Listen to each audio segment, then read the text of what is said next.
and good evening, good night, depending on where you are watching Ezugo from. It is a wonderful morning again. It is a wonderful morning again. Caption ndelu aboguju na anya.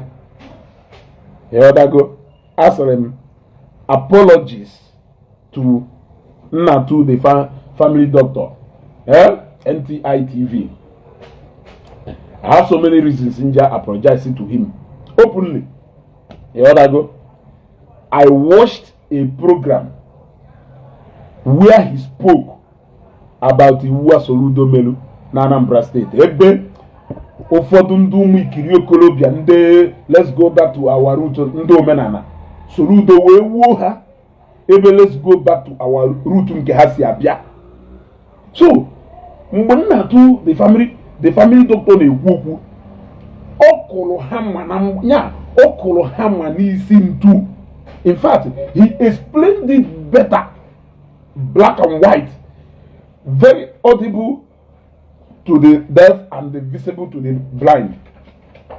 And I am forced to understand that he may have his differences with Oka.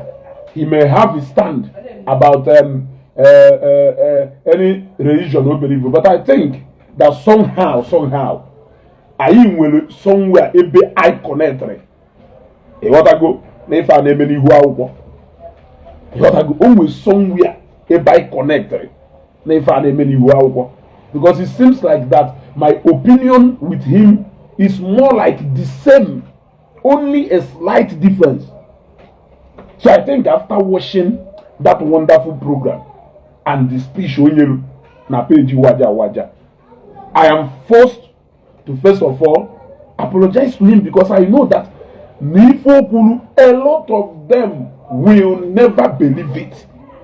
A lot of them will never believe it because nobody actually no kafanolo. Grace Favor, I greet you. Mike Obi, I greet you. Now, Kerife with the challenge. Onye Jeremiah Zomta, I greet you. Kerife with the challenge. The challenge wuna Soludo Bagotalo. We decide here to make a law that is going to checkmate the activities of the native doctors, checkmate the excess way people making our youth to be lazy, driving our people into various crimes, all in the name of Naham Welogo for protection. It is a wonderful step. I greet you. But even when Waja in his own way now trying to talk some senses into Ufodunimeha, they still resisted because I will go Waja yes Sieba Hono Potawa Echi Momenana Jeme Womenana Sieba Handa Mopotawa because Nanda sometimes you may have a wonderful idea about what is happening, but these people are dragging you far deeper into what I know you don't believe in. You can't just use because now you share the same idea with them. Do you know their intentions of getting into such thing? Do you know the intention behind their agitations? Do you know? So sometimes, if my intention with you is not the same, if I found out that your intention is different from my intention in a particular matter where we hold the same opinion, I will withdraw myself because although your intention is a bad one, if I help you to win that battle, it will go for a bad purposes. So I will also be held responsible for your action because I supported you to achieve that particular thing. So I would rather choose to achieve that through my own way because my own intention is well defined. So even if it is wrong, I will take full responsibility of it solely. So that is why in Jagwa waja potawe benda no ho fife ka gona nda na ekwu bona nda na ekwu fife mana ho fife kono na achu ife nda na achu do very very very different from what you believe in. But unu nwere ike na use the same means and approach But if you know show the very, very different, and if you eventually help them to actualize this, which is highly impossible, whatever thing they commit because of the success of that thing, you will also be held responsible for that. Having said that, okay, at that dish, at that pounds and dollars, you can now zoom out of this page. If you menal, what I want you to go Felemish. Ifelemesh. Soludo balloon ebunu nebe. On a map on Facebook. Yeah. Can you get that? I saw Kelafan Castle or Seno Biamutibo. That guy, I don't know. Sometimes so only Maya de on Facebook. Only 40 ya will go to know if I won't be so proud to come to Facebook and be voicing such things out. But Father May also in even better Soludo Juwe ban the native doctors because they are running away from it. That's why oath will have into office. Now I know when Mbeya Wolu or Wuzuye into public office or we you back to show you that these guys in more direction. I told you that their intentions was strictly against the church. They want to suppress the church. They want to take down the voice of the church so that their evils can travel, their evils can grow wider. Now, what I want you to learn from Ife NTI TV Kuluna. NTI TV Kuluna, Ordinana Baye do Aladoa. And the Ordinana Baye do very much far different from Efa Umokoro Gabaye Waniterun and Kipaswa. Go and check his words. Ose nufa Umokoro Gabaye Waniterun and Kipaswa. Omena na Ordinana na fie penine. That na wanita ha wanitelu. It's not Nanife drive her into Ifa Haneme. He's simply Igbo and Igbo Waburomenanai. Otherwise, Obulu that in Ife na practice or if they promote Omenanibo. And the Igbo Aburomenanibo. Kerivi Ejiwene we na governor Biniri Machie Ajobu. NTITV even said, even the fake pastors who are way better at their church. If we be ni lebulu, if we be ni isi mado, oka uwa, mwadibia, bolo yo wahu, ojwe ni isi mado eba. So ni me kolocha, you are still pointing hand at the same place. Oka mwadibia, bolo yo wahu, ojwe ni isi mado eba. Oka mwadibia, bolo yo wahu, ojwe wulu pase mado. Oka mwadibia, bolo yo wahu, ojwe liye nema abrakadabra, nebende mado no. You what I go? So, Apulisi, Apula Fono. Man, if you wait for their agitation, of William TV and Newi, Emeka Godwin, I greet you. They what I go. If you wait for their agitation, you wait to so much. The Facebook, you know, the part of women and ebe ha believe in Eka Soludo Balo Pia. Yes, according to Eseloma, NTI TV, he said. No, since you mokolobia bahayini in mass, jueba into Yahoo. However, say into Yahoo, we show our ways, how ye jiwe sustain if I hana no, omena na we poor, omena na we wapohala, omena na we wapohala, agwa muna bala feloke, or wala. Agwa munu ni 4 na batalo, generation aya and in the grade ya naka anaye ni look at into has we no dibia ni ne go look has we dalo dibia ma ko gembu ekwu na mmadu wu dibia na obodo ka esi eneneye mana these days he use dibia to so common that even onye owucho nyanya jusucho ogwu ni no nya niru you can still look them in the face and tell them what you want to tell them. You got good mana na ekwuye omo ikiri okolobia ni na chena no mmadu ni na eso ha ejebu. Now, Ezeloma said something I have been shouting for all this while. Look, all was so easy. Hebrew Bible too for. Okay for Bible. No katata we decide na my Jesu katata. Hebrew Bible mubuya. Umwelo any repercussions so say apart from na me disconnect go from my creator which is God. There is nothing when if I agbara ya agbalụ mkpụrụ Bible ahụ ndachia mmadụ gwe na ma ya ejezi ụka. Ezeloma wee jụọ unu wee tie mkpụrụ oke ọnụ mkpu nna ada etisi nsi wee sị na ụmụ okorobịa be anyị debere ahụ na omenala na ha na-eme omenala na ha na-eme ọdịnala ha wee jee na-ebunata alụsị na mba na-ebunata ebe anyị ya all in the name of na ha na-eme omenala. Wee jụọ ajụjụ mgbe ahụ wee sị unu bunatacha alụsị ya onye ya ekpocha ya. Wee tie mkpụrụ oke ọnụ wee sị unu gụchie nkie ife niile emelu na between 1990 something to early 2000 mgbe almost family niile na-eme family liberation. Ọgwụ niile ahụ ha busisiri 80% of it wọgwụ ebunata. Otherwise during the time of family liberation ahụ o nwere onye ifuru ji ekpocha okwu edo ezemewu. O nwere onye ifuru ji ekpocha kedu nke be eji paaki ha ọ na-akpọ everyday onye ukwu n'ụkpọ. Ifuru onye ji ekpocha onye ukwu n'ụkpọ. Ogwu akwụ ọkịja ọhọkwọ kịta ejisi ya alụ ọjọbọ. Ogwu akwụ ọkịja ifuru onye ji ekpocha mgbe ahụ kpọọ a lot of ụmụ alụsị ọmaliko abatete kedu afa alụsị nke adọ na agụrụ alụsị ọwụ obodo gbakọrọ aka nwelu mmadụ one ka ịfụrụ ji ekpocha ya.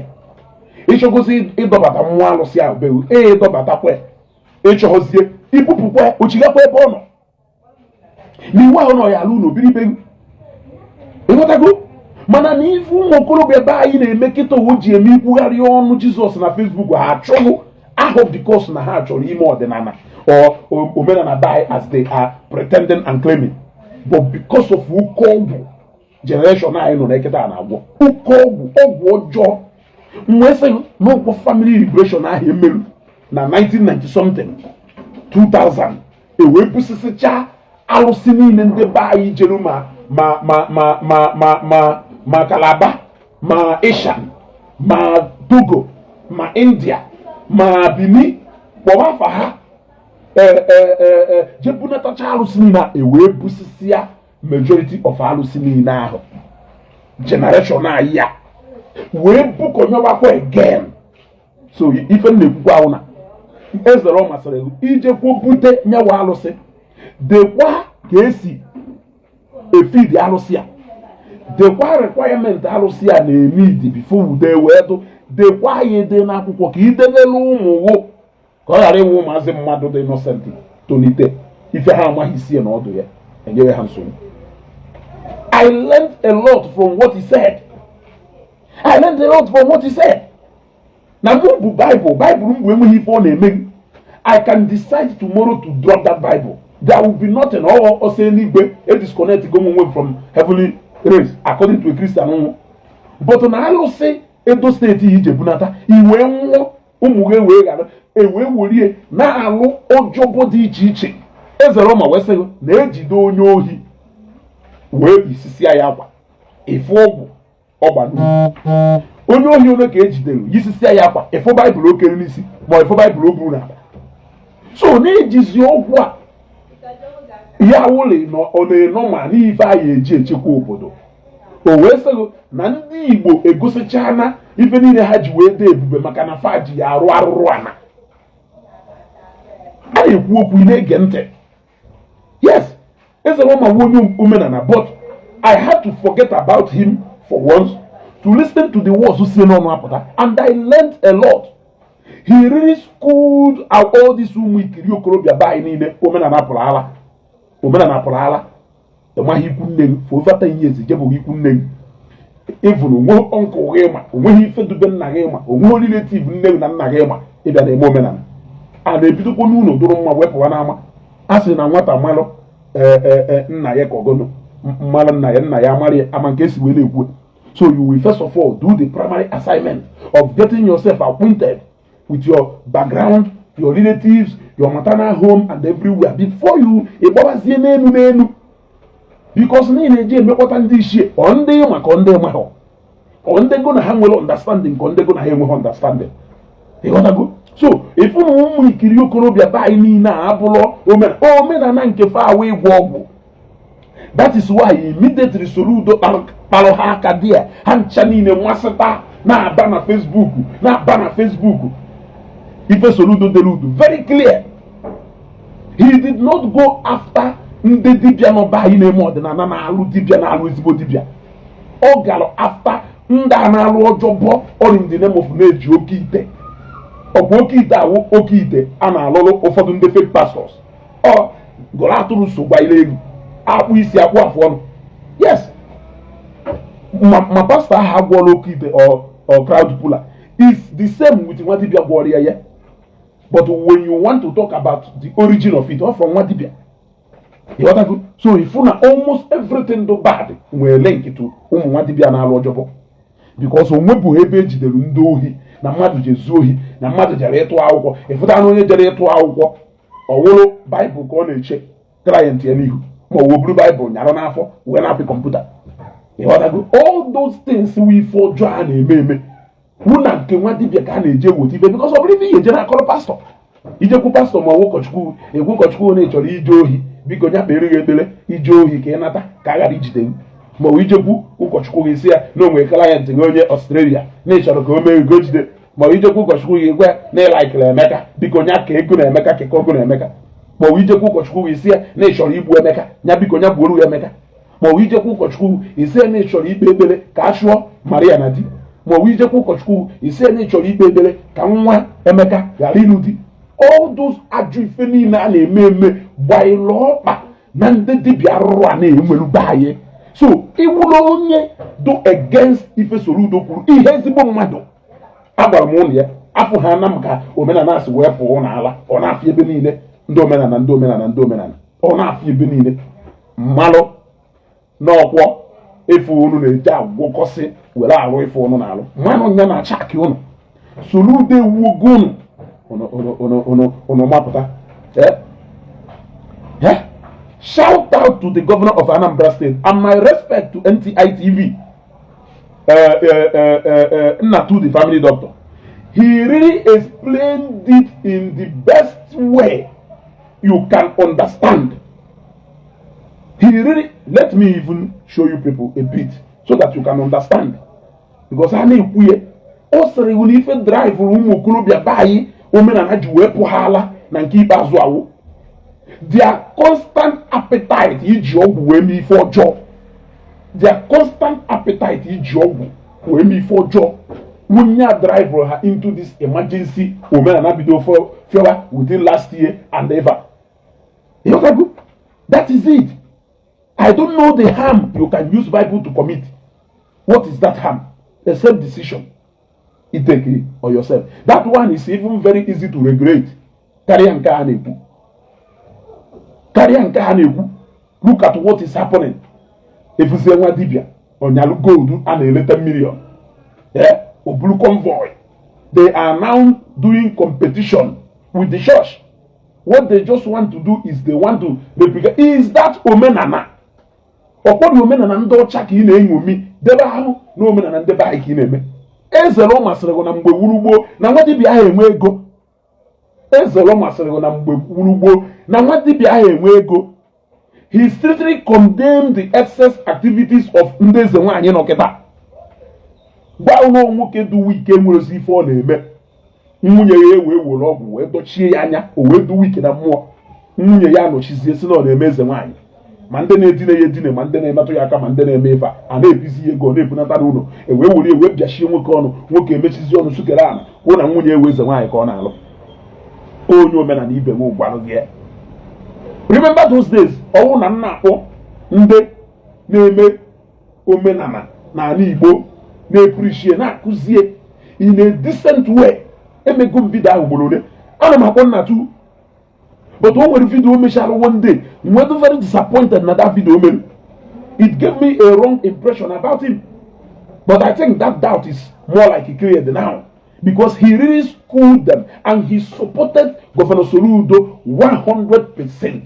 No support to the phone name. Because now look carry by and the trace behind Chanine. You must trace it to Ufakataka dibia one no somewhere, Ufakaka dibia one no somewhere. Oh, Gunina had Docosele as a Loma Balogo.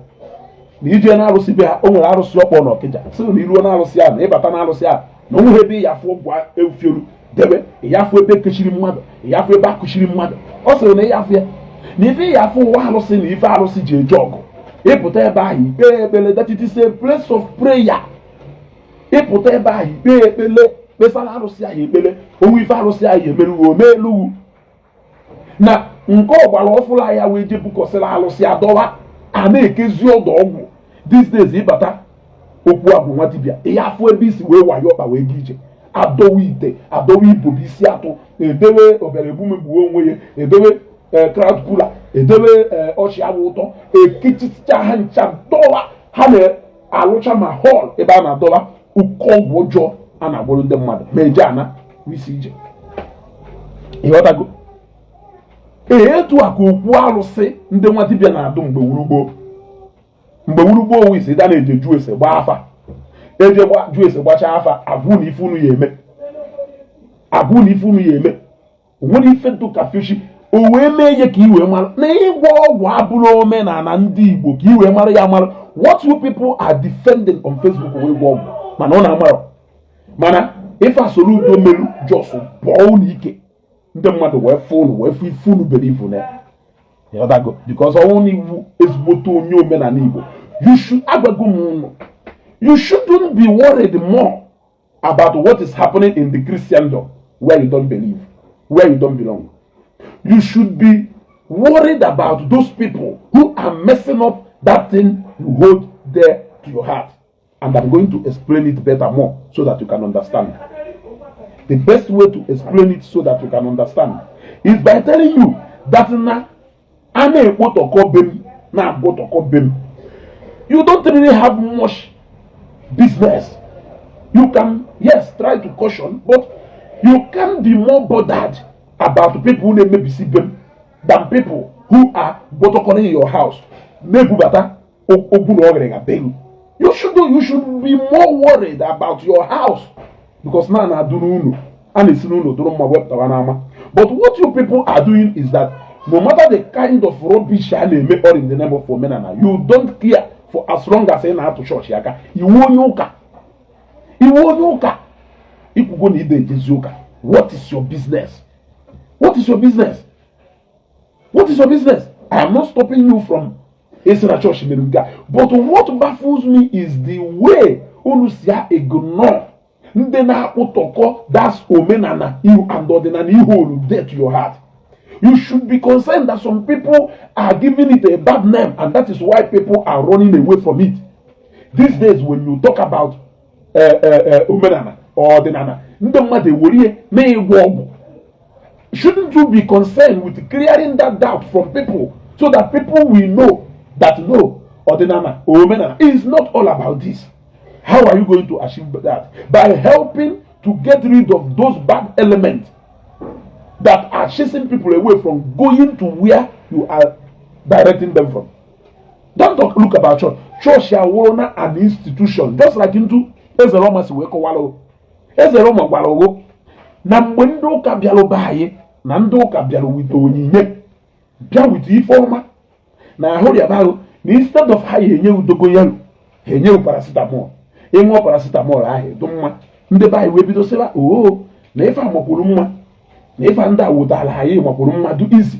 Nde baye webido, webutawa. And Ezeroma wegwa sego.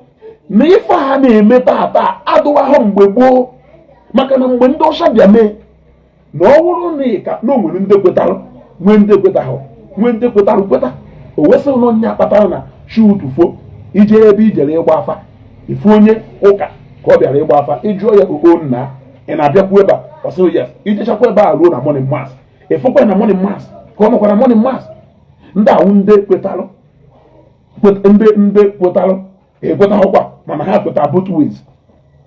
When the juru ye complete, when the sele na ha kwetara 100%. Na ndị niile ahụ nọkwa na-emelu onwe ha ife ha na-emelu onwe ha. Ndị ọcha wee nọchasịa na ha wetara ya ezigbo ife. Mana mgbe ndị ọcha na-achị na ndị ọcha wee wolu ye wee ha ndị be anyị over. Ndị be anyị wee gwọtọsịa ya. Very clean. Mana the system of everyday ndị ọcha jikwosi ndị ọcha jikwo wee mere gụnụ ka ndị ọcha merugwu gwa m ife ndị ọcha merugwu tell me since ndị ọcha ji wee na Nigeria during ọchịchị ndị colonial rule. Gwa m projekti ọzọ Nigeria rụrụ n'obodo Baya dịka Third Mainland Bridge. Gwa m projekti ọzọ ndị ọcha rụrụ na Nigeria dịka First Niger Bridge, forget about Second Niger Bridge. Tell me, there are so many projects ndị ọcha rụrụ na Nigeria before ha wee were ọchịchị wee hafe ndị Baya n'aka. Ndị Baya enweghị anything ha menwuru from there. Now they always want to point their failures at ndị ọcha.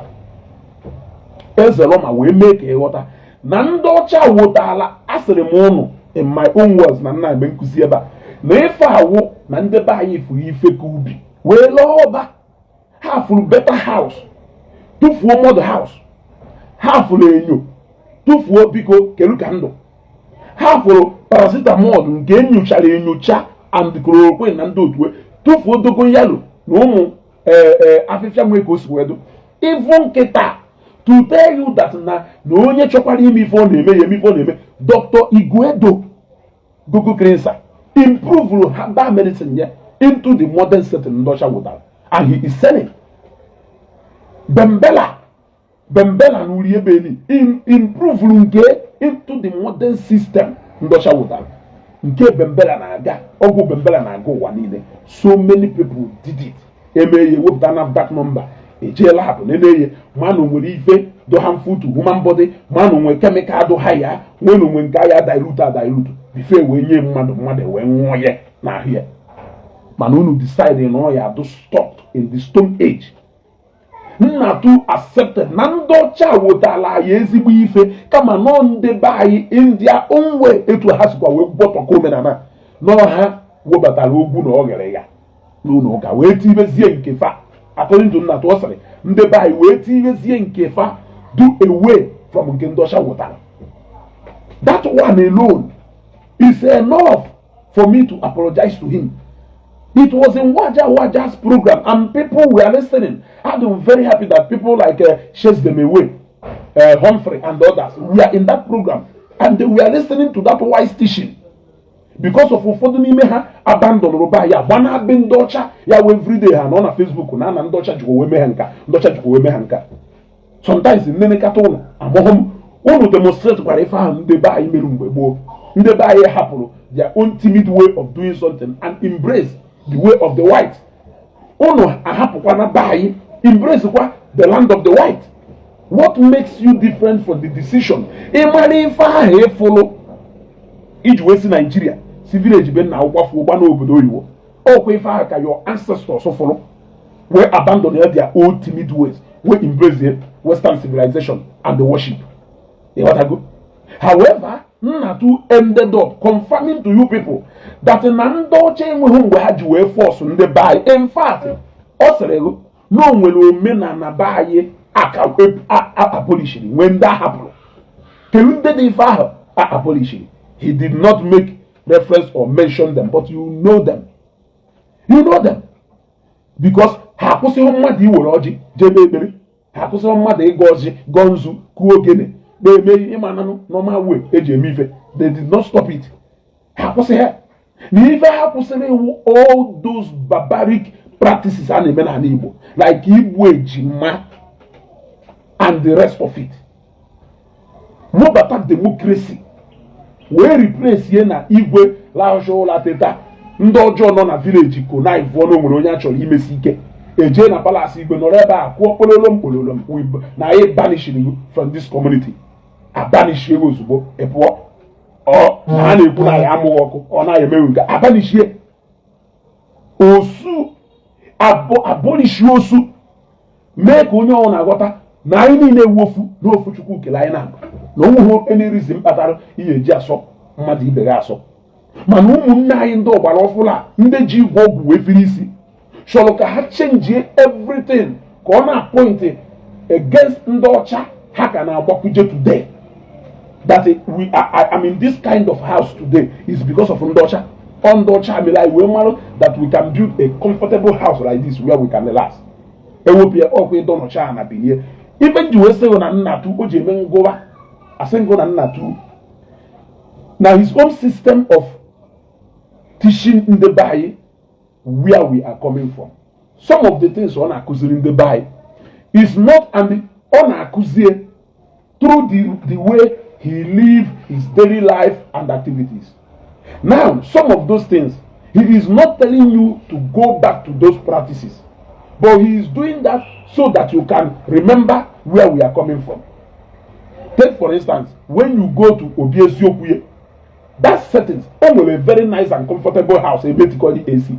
But if you wake up, happen that hot, happy evening now, it's for him to show you that this is where we are coming from.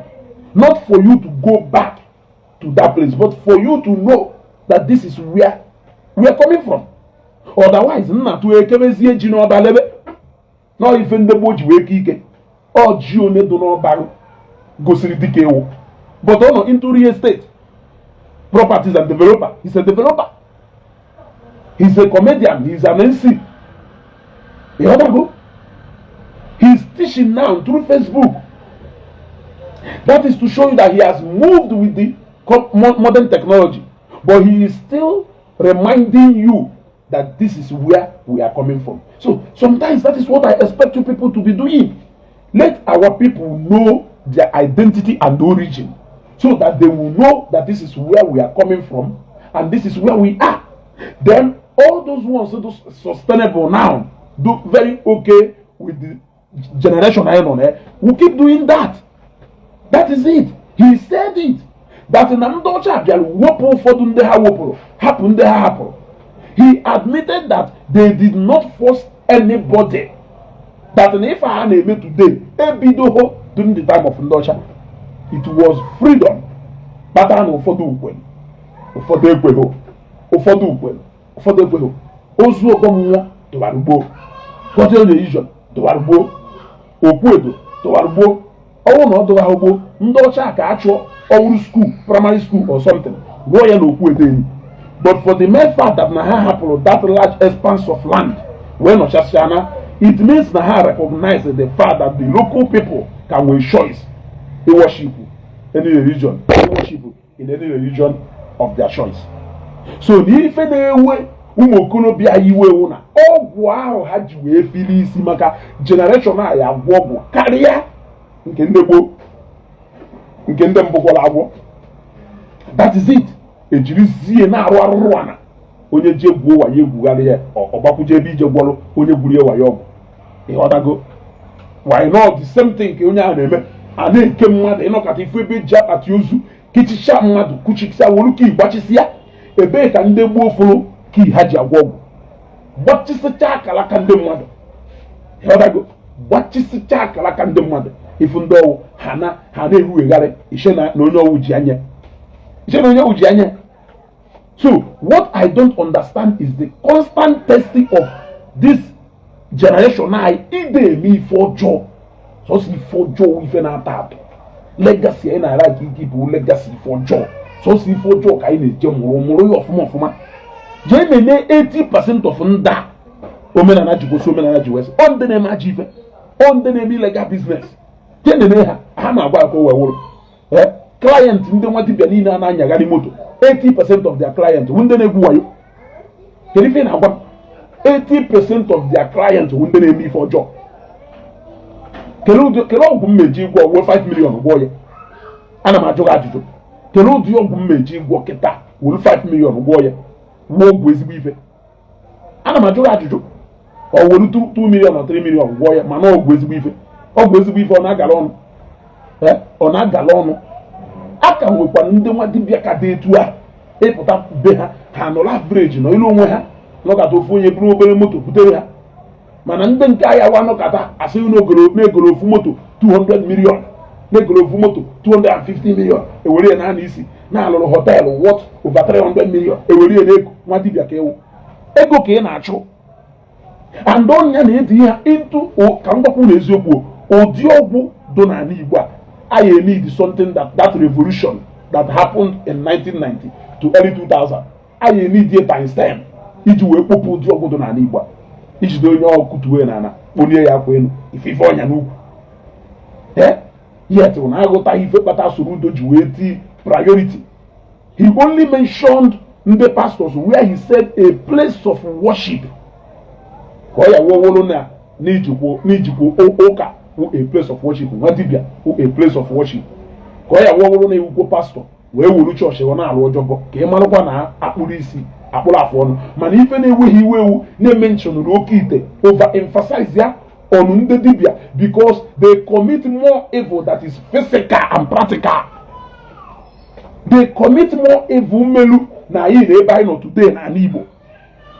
Yes, you can go to a pastor's office iru ebe a ifu ebe ji ugboro na-abụ kekọsịa ya ọnụ, ọ bụrụ nwoke achọghị ịnụ nwaanyị o je gwọ ọgwụ ka ekekọsịa ha na-abụ ọnụ were ife kpọsịa ha na-abụ debe ha debe ofu ebe. You can go to a pastor's office fu ebe ọ dọbalụ oke ite ọ dọbalụ somebody kanye na onye biati na-ewere arụ ọrụ. You can go to a pastor's office fu ebe amụkọrọ ifo picture ndị mmadụ ọkụ n'elu megono. You can go there and see it. Ịghọtago n'ọnụ ka a na-ekpe onye nwa ya na-asa ekpere. Ịghọtago ife nna gwa. So the difference is very clear. It is only you, and it's not that you don't want to understand. Bịa mụta Igbo ahụ na-eme ya ọ na-aba wo. Ị na-egosi your vulnerability to people to see. You are honestly against Soludo. If as a Roman we say, why don't you acknowledge the one Soludo has done? Why telling him to do more? If you do that, don't you think that it will be more intelligent if you do that? Must you be antagonistic everywhere? Even somebody like Ejike is saying, why can't you encourage him and thank him for taking a step? Then bring his attention to other places where he should pay attention again. That is to show that if a lot of you name on Facebook is clash of interest, you have your own interest, but you are pretending that you are doing a noble job. You don't have any. If any women where we they claim on one side they belong to that. Now if any women where, and one side they belong to. I am still saying, man, they work like that. Yeah. Is that not how Munobi Suwenolo na Facebook? You were against Igbo Amuma, but they support Rebafa. You see? I don't understand. Either against Ije Anigwe, you are against any form of spirituality, but you believe in anyone. How can somebody know if not through spiritual means? Because all these things, and all of them, were spiritual undertone. They all happen within the spiritual realm. And I was given in our physically. Is it not showing you by your actions and words that this is clearly where you belong? Why can't you go right ahead and promote that place you belong to, rather than either about zigzag? Nation don't know Yahoo. Una nation don't know Yahoo. Or Kuno or Rukono Bala. You don't know what Rukono Bala. Ezigbo onye sere no men na ka ọ na practice n'ime mmụọ n'eziokwu. We support Soludo for taking action to get rid of that element in enyo na ajafa. An average person keta egwu amaka ije modernana oche na ije gwo ọgwụ kechi ọgwụ. You should be happy that Soludo is helping you people to sanitize your house so that people can find your house attractive enough to come to that side. But it's sure because that part of your against is the part where your omenana ends. Omenala carry ha ije nnobi jegote ọkụkọ na ewu anyị ji wee gwọrọ ọgwụ. Omenala carry ha ya onwe ife ọsọ ịma. Mmadụ one n'ime ha na a na-ebugharị ụsọ ọjị ebe niile. Mmadụ one n'ime ha na-eteta ụlọ etu a were ọjị wapụ ọjị kpee ekpere. Mmadụ one n'ime ha ka ya abịa be ha eje weta ọjị chelu ọjị kpee ekpere n'ọjị a. Mmadụ one n'ime ha ya abịa be gị wepụtara ha nkwụ ike. Ha amarụgodo risef na emetụ mmanya ka enyekwasị elu ngụ nwa anọbeghị akpọ mmanya kpee ekpere ewe gbarụ mmanya. Mmadụ one n'ime ha ma onye sọpoziri ịṅụ ike nkwụ. Kelee omenala ha ma ana m ajụ ajụjụ kelee otu mkpụrụ omenala ha ma n'ala Igbo ya ta ọgwụgwọ onye omenala nke endere na igụkọta materials anyị eji wee gwọrọ ya ọgwụ ebe a ka omenala nke endere. Even nwata nwaanyị ya na-ebi n'ụlọ since over 5 years. Common sense akwapụghị no need gị ije fulfill traditional right ka nwaanyị ahụ wee wụrụ nwunye legally n'ụdị omenala hapụzie maka ime chọọchị wọdị. Omenala nke ya akụzibụ orie ọ ka na-erikwara ngịda ya ta ọnwa onye omenala. Amụọ nna ha mụkwụ na ezigbote onye ọdịnala na-eze alụ maka na o nwere ụfọdụ ife ihe eme amaitiwo onye ọnwụna wee ezigbote onye omenala na-eze alụ maka o nwere ụfọdụ ife ihe eme a na-etiwo andọnya ka m ji wee kwuo okwu maka ọfọ a ha ji arụ arụrụ ana niile ha na-alụ ọ bụrụ ọfọ dị n'omenala Igbo ọfọ ha ji nkịrịkọ arụsị niile a agbaghị ụdị arụsị anọkọta asị na nke awụ God of Iron ndị Igbo ọ na-ekpere God of Iron o nwere nke ha na-asị na mmụọ ọma ebe ka ha si bute mmụọ ọma ụfọdụ n'ime ha ji ebute mistik ndị India ụfọdụ n'ime ha jere Niger jepụta ọgwụ ndị Niger bute arụsị ndị Niger debe ebe a were akpa ike were ihe na-egbusisi ndị mmadụ ha ncha niile ewu ndị omenala Soludo gwara ụnụ ya and I honestly apologize to Ezeloma because it was a wonderful speech. He summarized all the messages I have been giving on Facebook and gave it out in less than 10 minutes. Na program Waja. That is very intelligent and brave. My happiness is that na people like Kelafa Yogedwin and Ona say ride on, meaning na far or we are they scared of Ezeloma because none they don't have what alanya. Man, I have all them mother na that they can't say anything because Nessa is who we come ha. Unfortunately, in that only duke ezugo adama si iru iko ana ma no ni iwu onugbu gwa no na enu. If you don't like me today, tomorrow you will like me. So una afugo onwere otu mkpụrụ onye ezigbo omenala ya do against Ifa Soludo melu ịghọtago ọnọdụ ka Soludo mee iwu kpọọ na iwu awụ for fake pastors kedu ife ngụnwa a Christian na-eje anụsalụ iwu ahụ kedu ife ị na-eje anụsalụ iwu ahụ when you know that he was specific about people iwu ahụ to made for.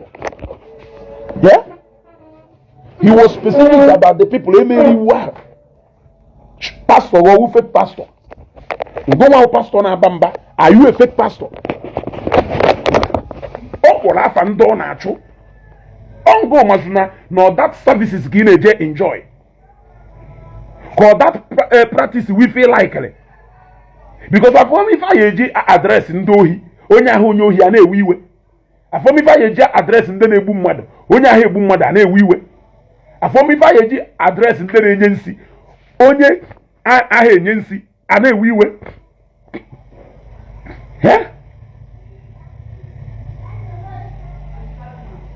that is why oyeji ndị pastor na-ekpe ekpere na cast ndị dibịa niile na-agwa ajọ ọgwụ do specific ebe ọ na-ekechiri akara aka onye sịrị m nọ na eme omenala na-ewe iwe ị na-ekechi akara aka mmadụ ị na-ekechi akara aka mmadụ ị na-egbu mmadụ kedu ife na-eweghị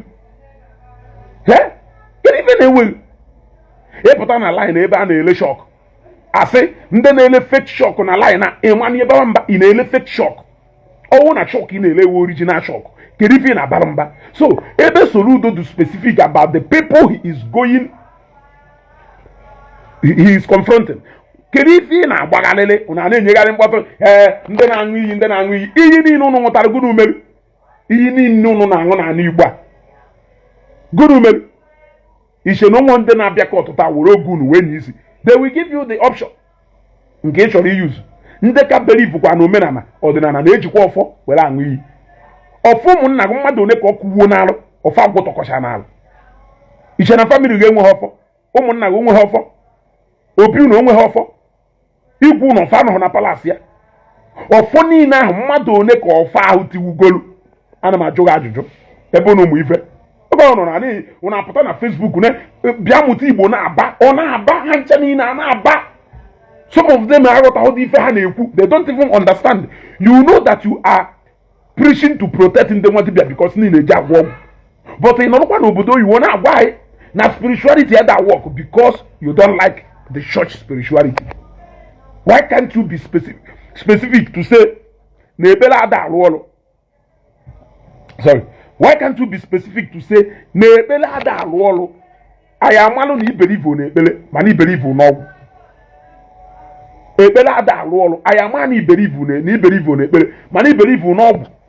anyị nwa gwakwa ahụ na ekpere na-alụ ọrụ na anyị berivu na ekpere na anyị berivu n'ọgwụ mana ụnụ nọ n'obodo oyibo na na-edisivuchi onwe ụnụ agwa m ụnụ na ọgwụ niile adọ na nke ndị nwa dibịa ite niile adọ na nke ndị nwa dibịa ike eghe ụzọ ịtọ 2.5 ndị n'obodo oyibo onwe ịgba ya dọrọ ọdọwa ihe afọ na ndị jere inye ha Thanksgiving na afọ ndị nwe ebe a ọkwa na-akpọ onye ahụ na fon tinye na WhatsApp ha na ndị nwa dibịa na-akpa ọngụnwa nọ na nkwụ Nnewi azụ afịa ya na obi wepụta 3 million wee je gwọ ọgwụ mana onye n'obodo oyibo ya na obi wepụta $2,000 were eje gwọ ọgwụ a ọ ya dịwa ka ife ije na cargo section fụ ụdị ọgwụ a na-ebu esi obodo apụ itinye mkpube aka n'isi so na apụfa it's not as if na ha amaghọ ụfọdụ n'ime ha ị na-ebit to tell you that na ndị ọcha adịghị eje ụka na ndị ọcha adịghị believe in spirituality ha ejekwa na-ewetara vidio ebe ndị India na practice their cultural something ha ejekwa weta agha ebe ndị China na-ekperu Buddha.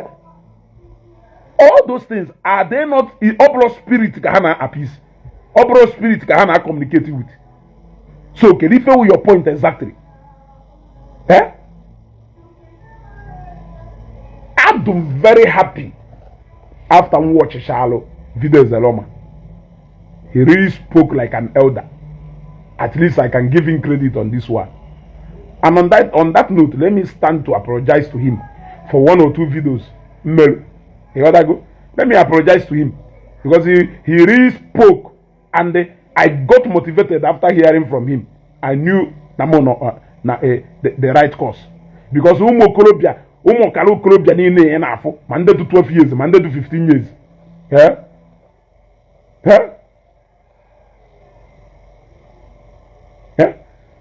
Ije ebe ahụ ị na-afụ gasịfa ma nke bụ 14 years ma nke bụ 17 years na-agụghị iyi na igwe okwu omenala na onye ma omenala ị ga-azụta dana wee zọwa ute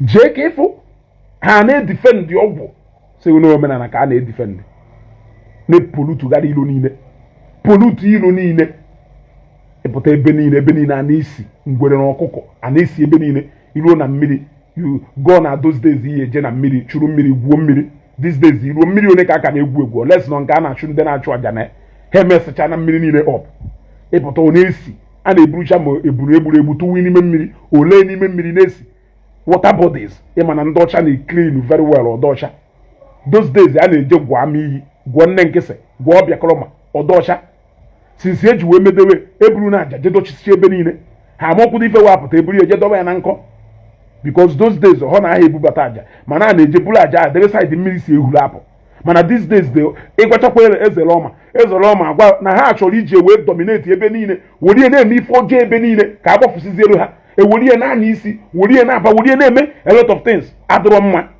not support Governor Soludo and I support him 100%. Dibia na-eje agba klọb, dibia na-ebu nwa, dibia na-eme tresom,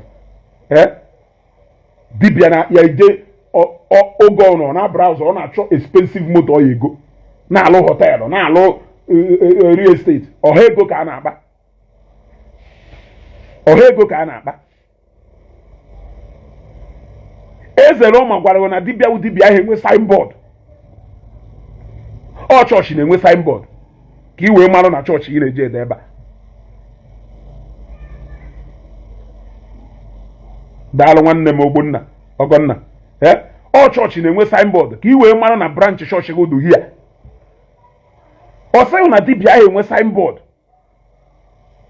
na dibia wee onye ọrụ ụlọ ọrụ ya ejegwa ndị ọzọ na nke alụrụ ya ewu ọkụrụ onye ahụ ewee bịaba. These days dibia na-emezi advert, dibia na-eme promotion, dibia na-eji akwụ content creators ụgwọ ka ha gbaa saga ka ndị mmadụ wee mara onye ọwụ. Ese nọ na-alụ dibia ndị dibia arụrụ ana. This is just the beginning. Ọ na-afụ bụ ụdị ife unu niile ya emecha je gbakọrọ ana na Enugu gbara ana na Ebonyi steeti lụọ okwu agwụ na ebe a na-abịarute zoo na-abịarute ọ karịghị etu a very soon ịghọtago aka na-ebido over 50 to 100 vehicles aha shepụtara ọ wee egwuregwu ka shepụtara ya ka e wee gwuo ọlụ ka ọ ya aba na ya. Agwara m ụnụ na ka Okija shrine escapelu Chris Ngige na Okija shrine ahụ ụfọdụ ndị nwa dibia will come a government they cannot escape. And Soludo bịara through making laws. So it is left for the neighborhood or the people to enforce that law. Because government cannot know the activities of these people. It is left for you. If we be menu nke nwe ka o si wee do eze lo magwakwa no nwere alụsị nnatu no nwere alụsị do na okija be ha okpara afa ebe a na ebe a na ya fụ ozu mmadụ na ya fifa dọwala ebe a. That is to show you na majority of ndị okija adịghị happy with arụrụ a na-alụ n'ugwu akpụ ha na-alụsị kịta. But what I don't know is why they cannot stand up against those people. Adụ 100 ji ofo ugwu akpụ onye jizi ofo kere onye ji the actual ofo ụmụ okorobịa nọcha 30 something years 20 something years nke mgbanite oje mụọ dibịa pụta a na-amụ dibịa amụ dibịa kwori ọmụma ka ọ na-ama a na-amụ dibịa amụ dibịa kwori ọmụma ka ọ na-ama mana ha pụtazi ihe je mụọ dibịa jepụta arụsị na-agụda arụsị were na-arụ arụrụ ana. This is just the beginning. Achọrọ m ikwu karịa na na-ekwu. I still remain Ezugbo. Ka ọ dọnụ.